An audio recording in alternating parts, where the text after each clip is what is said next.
नमस्कार मित्रांनो, ठरलं तर मग या मालिकेच्या 26 नोव्हेंबरच्या भागात आपल्याला पाहायला मिळणार आहे. अर्जुन आणि सायली रात्री दोघेजण महिपतच्या घराबाहेर देखरेख करत उभारलेले असतात. म्हणजेच ते आता महिपत बाहेर येण्याची वाट बघत असतात. तो खूप वेळ झाला तरी बाहेर येतच नसतो. तर सायली म्हणते, इतका वेळ झाला तरी हा बाहेर का येत नाही आहे. तर थोड्या वेळातच आता महिपत फोनवर बोलत बाहेर येतो.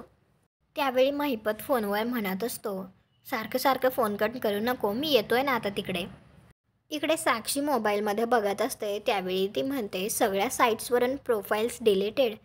आणि आता तिला खूप टेन्शन आलेलं असतं. तर ती हाताची नस कापून घेते.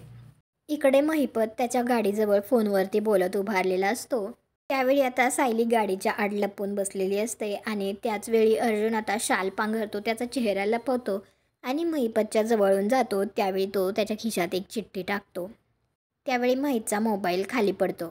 तर तो मोबाईल उचलतो. त्यावेळी त्याला एक चिठ्ठी भेटते आणि त्यात असं लिहिलेलं असतं की 22 वर्षांपूर्वीचा ॲक्सिडेंट आठवतोय का? मला व्यवस्थित आठवतोय. आता ही चिठ्ठी पाहिल्यानंतर तर महिपतला सुद्धा खूप टेन्शन आलेलं असतं आणि तो विचार करत असतो की तो व्यक्ती कोण असेल. तुम्हाला हा भाग कसा वाटला ते कॉमेंट करून नक्की सांगा. व्हिडिओला लाईक करा. आपल्या मराठी मालिका चॅनलला सबस्क्राईब करा. भेटू पुढील भागात.